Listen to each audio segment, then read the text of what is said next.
हे राधा कृष्ण चरण कमलेभ्यो नमः। अनमोल वचन। तुम्हारा काम इतना ही है।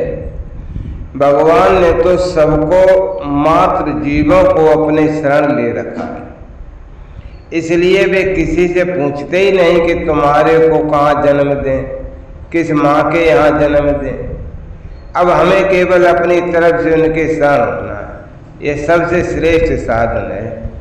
भगवान कहते हैं कि तुम्हारा काम इतना ही है कि मेरे शरण हो जाओ, बाकी सब काम मैं करूँगा, सब पापों से मुक्त मैं करूँगा।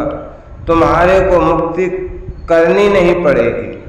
जैसे छोटे बालक को स्नान कराना, कपड़े पहनाना, मलमूत्र साफ करना आदि सब काम माँ करती है। बालक को कुछ करना नहीं पड़ता।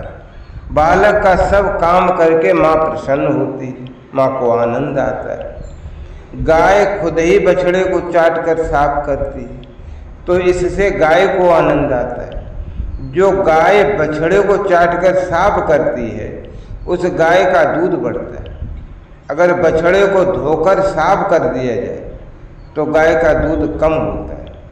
अगर घास में गोबर गोमूत्र की गंध हो तो घास गाय नहीं खाती, पर वही गोबर गोमूत्र बछड़े में लगा हुआ है, पर उसको चाट कर साफ करने में गाय को आनंद आता है। ऐसे ही भगवान को भी पापों से मुक्त करने में आनंद आता है। गुरु कृपा।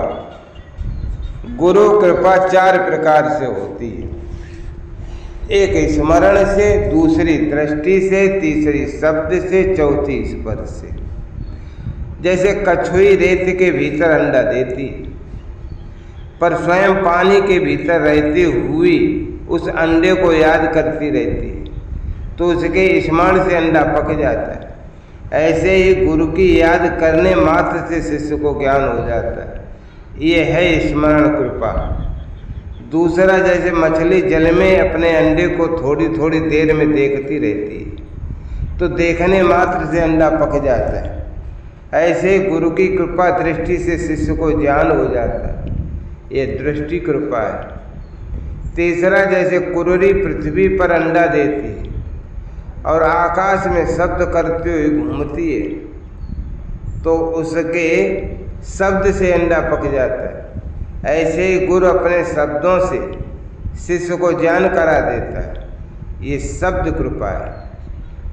चौथा, जैसे मयूरी अपने अंडे पर बैठी रहती, तो उसके स्पर्श से अंडा पक जाता है। ऐसे ही गुरु के हाथ के स्पर्श से शिष्य को ज्ञान हो जाता है, एक स्पर्श कृपा है। जय राधा, जय श्री राधा।